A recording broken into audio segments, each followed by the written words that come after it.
I'm really excited to be here. First time at this. I've actually always wanted to come to one of these, but I've actually finally have time to come to one, so I'm really excited. So I'm going to be talking about like StoreKit 2 and how you can use it in your apps to basically unlock in-app purchases. So this isn't me saying you can't use Revenue Cart. If you want to use Revenue Cart, go for it. So it's all good, but I just want to show you how easy it is to use StoreKit. So let's dive in, right? So the first thing is about me is that I'm actually a lead dev at Bally's Interactive. So if you're based in North America, you might see this if you watch a lot of sports, but we're basically like a entertainment platform for like betting for casinos and sports books and whatnot. I'm also a content creator as well, so I do YouTube videos. So if you follow my videos on YouTube, you might have saw this icon somewhere. Oh, I've removed that the slides, but an icon of a guy with his tongue stuck out. Yeah, that's me. So basically, this is the big face reveal.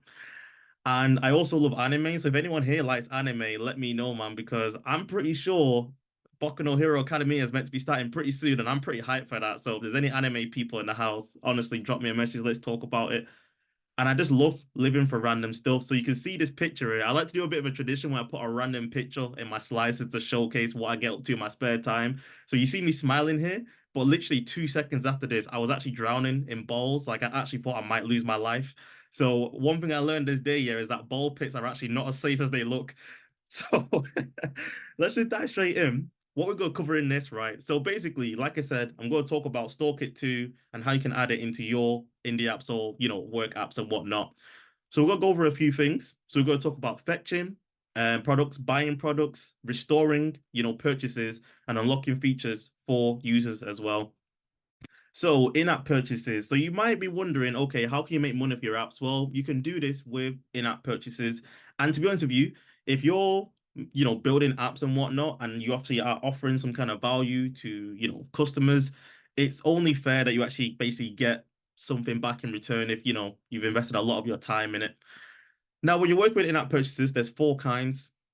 So there's consumables, and the best way to think about this is it's something that you basically like eat. Once you eat, it goes away. You can't access it ever again. So think of this like, you're buying coins in like a game, for example, right? It's once you get it, it's gone. You got non-consumables, which is basically like you purchase an item. So like your iPhone or your Mac, if you buy that, you own it, it's yours. You've got auto-renewing subscriptions, which is like it says, a subscription that automatically renews after a period of time. And then finally, you've got non-renewable subscriptions. So think of this like a season pass. If you've got a pass for 1 year, once it expires, that's it, you're done. Now we're going to focus on non-consumables today. So we're going to basically go over purchasing an item and seeing what that looks like in an app. Now, how would you do this in your apps? Well, you'd use something called StoreKit, and Apple's released an API called StoreKit, and they've actually added some improvements to it called StoreKit 2, which allows us to basically make interacting with this API a lot easier using Swift concurrency. Now, I've only got 15 minutes, so I can't go into super detail about everything. But if you want me to go into more detail, away from this about like configuring stuff, testing, all that kind of stuff, I have this YouTube video on my channel that you can check out, which basically shows you how to build a tip jar for your apps that you can basically, put in there, release it onto the store. Now, I said before, there's quite a few of them. So you've got Revenue Cart, Classify, Adapty, and if I ever go missing, it's one of these three people here that are coming after me because of this talk, right? But these are the three big threes, right? But to be honest with you, if you just put some time aside into your actual projects and just looking at dub videos, reading documentation, sometimes you actually don't really need to use these products, in my opinion. And the reason why is because working with StoreKit 2 is pretty simple if you just spend a bit of time in your, apps. So what we're going to be building.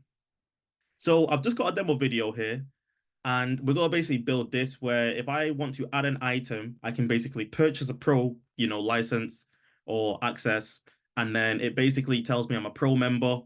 And then if I go to the top, I can just keep adding items now because I've got access to that. So this is a standard flow you see in quite a few apps. How do you set this up?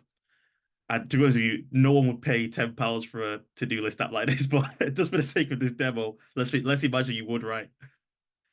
So the first thing you do is you basically create a StoreKit configuration file, and this file here is essentially like you having your own local environment for testing purchases, products, and all that stuff. So you can create subscriptions in here, non-consumables, consumables, anything you can do in here, and you just basically fill out information, based on the ID, price, all that stuff. So this is basically your playground for testing out, in-app purchases without actually using App Store Connect, which is really good.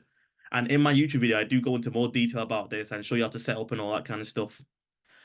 Once you do that, you then need to actually set up some kind of ID. So you can choose how you want to do this. It could be in a database, plist file, whatever it is. I'm just gonna do it your way and put it in just like an array. That's just gonna be in a Swift file for now with the IDs and whatnot. Now, after we do this, we're basically going to set up some kind of manager. Um, I don't call my stuff view models no more. I just call everything a manager now. That's just what I do. But we basically have a manager, and it's using the observation framework here. And you can see that I've basically just got like a product and a state, and also some kind of task that's going to check to see if you purchased the product. Now, if I keep on going down, this is the main bit here.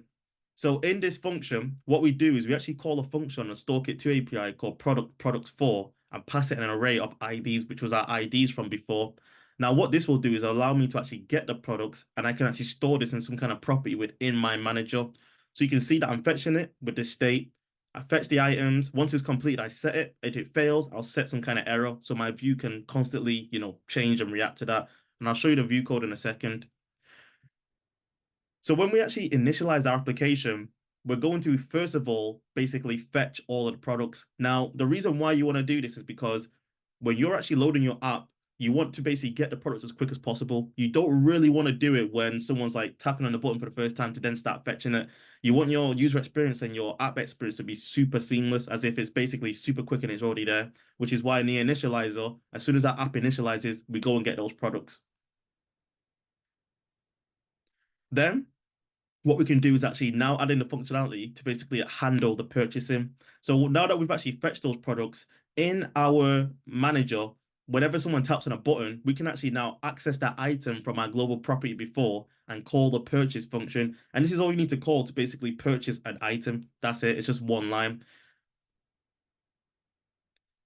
So within our manager, we now basically inject this into our view, which is our in-app purchases view. And this basically is what is going to be used in this view, the manager, to help us actually listen to the different states. So you can see there's a few states going on here. So we have a state for fetching, we'll show a progress view.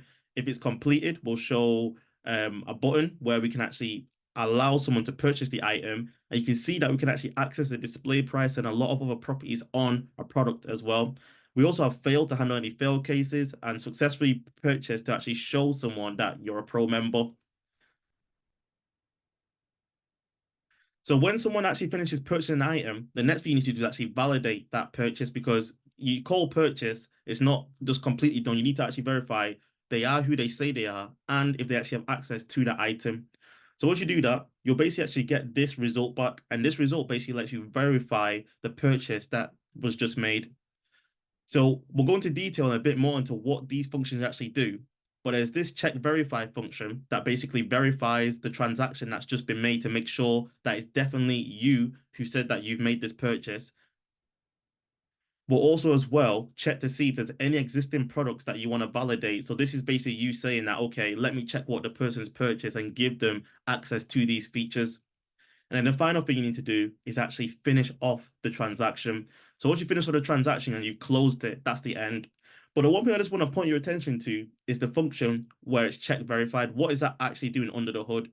Well, with StoreKit 2, we actually do get some really nice features. And one of them is basically transaction verification. So we don't need to verify the person is who they say they are when they make a purchase. So it verifies us. It also as well checks that each transaction has a valid payload in terms of what it is that we're purchasing. It allows us to basically do the validation, like I mentioned before. And then once that's all good, we can then tell the system to serve the content to those users. So inside of that function, this is all we're doing. So we're basically checking the result. If it's unverified, we'll throw an error and we can handle that with maybe some kind of like UI to tell you that, something's gone wrong or contact us and whatnot. But if everything's all good, we'll just return basically the value from the verified case to let our application know it can continue to serve that content to the user. As you can see here. Now, when we want to validate the purchases, you have to actually basically check to see what the current entitlements are that a user's been given. So at this point, this is where you're basically checking to see what has a user actually purchased. So this is actually an async stream that basically pushes out updates and lets you know what's actually happened. So after we finish doing that, we'll then also as well check to make sure that the result from this entitlement is who the person is they say they are to verify them. And then we'll check what type of Right. purchase they've made. So if someone's made a purchase for a non-consumable, we'll basically set our state in our manager to be successfully purchased. Now you can also check here as well if it was a subscription, and you can do other checks as well if you want to. But for our case here, we just want to see if they purchased a non-consumable. If they have, in our eyes, they're a pro user. Now, this is a little check that I've got here, and this is basically me checking the state to see if they are a pro user. Now, because we set the state in our in-app purchase manager, we just need to check to see if it's true. Then you can add an item. If it's not true, then we'll just toggle and show our in-app purchase screen. That's pretty much it. Now, this is all good and all dandy, and everything's looking great. And you might be thinking to yourself, okay, I'm going to retire in Bali. I'm going to get my strawberry daiquiri. I'm going to get my pineapples. Everything's great. But we're not actually finished just yet, right? Because what's going to happen when you run your project, you're going to see this warning. And what this is it's basically Xcode telling you that, wait a second, it's actually possible for things to go completely wrong. And think about it. When you're using your phone, you might get interrupted because maybe you've not filled out your billing information, or maybe you forgot to add your card, or maybe you need to ask for permission before you can actually buy an item. This is telling us that we need to listen to those interruptions and handle them. And luckily, it's super easy to do. So all we need to do is just basically set up this function, and this function basically in the transaction API, there's a property called updates, which again is an async stream that pushes out updates to tell us when there's been an interruption. So all we do is simply just loop through these updates, check to see the transaction's been verified, validate what the person's bought, and then close the transaction. If anything goes wrong, we'll basically set the state to an error. So we're pretty much repeating code that we did when you're purchasing. So you don't have to do a lot of code to be honest with you for the same functionality. Now, all we need to do then is we need to just capture that task as a property within our manager. And then when we initialize our manager, we'll set up a listener. And if we get rid of our, manager for whatever reason, we'll just deinitialize the listener. So we don't need it anymore. We'll just get rid of it. So let me just show you a quick demo of what this looks like. So you'll see here, what I'm going to do is I'm actually going to play a video. Oh, wow. I didn't know M3 MacBooks freeze, but so we're going to play a demo video here. We've got an interruption. I'm going to make a purchase. You'll see here that this has failed for whatever reason. There's been an interruption. Unfinished, has billing issues. So now what I'm going to do is I'm going to close the app. I'm going to open it up again and simulate me correcting those issues. So now when I resolve this issue after I open up the page, you'll see now. When I go back into the app, it tells me that I'm a pro member. So regardless of whether I'm in a code state, the same state, I'm using the app, we're handling purchases and we're also handling interruptions now. So we're pretty much on our way to basically get this into our app and put this onto the store, which you can do if you want to. One thing to remember when you're testing purchases though, is don't forget to turn it off. There's been a lot of times where I've turned on interruptions and I'm sitting there thinking that, right, why is this not working? And I'm scouring through ChatGPT and the Apple developer forums, and I'm like, right, I left that checkbox on. So don't be like me, be better and turn it off. So what about if you're like someone who wants to basically enable certain features at runtime in your app? So it's not uncommon. You see a lot of people have apps here where they have like iCloud support, where if you're a pro user, you can enable iCloud. How would you use that in something like this? Again, pretty straightforward. All we got to do is at the root of our application, and this is just an example using Swift data, we're going to create a model container. And I've just got this function here that basically just points out whether iCloud is enabled or not. And you can see here that on change of the state, we're basically going to replace our model container that we inject into our window group with a new model container where iCloud is enabled. So we're just basically just swapping out the iCloud enabled, true and false between our app's launch dates. Now, the reason why you have to do this is because there's no nice way to just update the property. So you have to almost like replace it completely. So maybe a dub will get a nicer way, but right now, this is the best way that I found you can do it.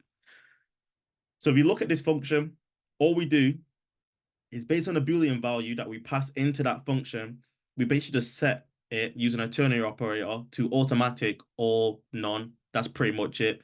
So you can see here that, we're not really adding a lot of code. We're just basically reusing the state that we have in our manager checking if it's successfully purchased, and then setting this to true, and it updates our whole app's entry point. Pretty straightforward.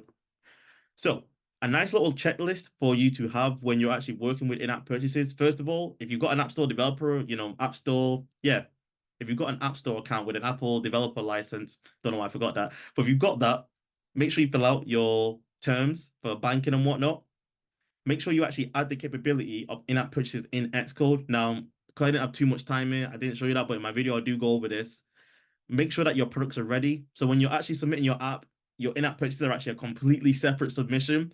So I highly recommend you submit your in-app purchases first, and then once it's been approved, go ahead and release your app onto the store. Make sure that your product identifiers are unique.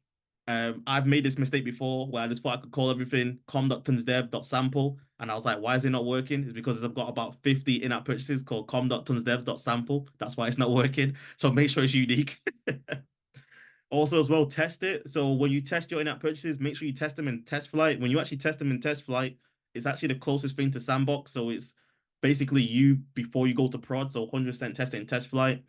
And make sure that when you're submitting your apps, you would think it, but a lot of the reviewers and the App Store Connect team, I feel like some of them don't know how to use iPhones. So just walk them through how to use your app and how to access the in-app purchase and how to make, like, honestly, spell it out like you're talking to grandmama or something. Like, be clear. Honestly, be clear. If you do all that, everything's gonna be all good. Your life's gonna be great, man. So yeah. Now, oh, froze there for a second. Thank you for listening. I don't know if I have any more time for questions, but if I do, I'm more than happy to answer them here or in another breakout room. But yeah, that's pretty much everything from me. I don't have time tonight, but what I will try and do tomorrow is I will try to put this on GitHub so you could just access it if you wanted just to see the source code. So if you just message me on Twitter when I wake up tomorrow morning, I'll just push it to GitHub and then everyone's all golden. So yeah, that's pretty much everything from me. I hope you enjoyed it. Deuces.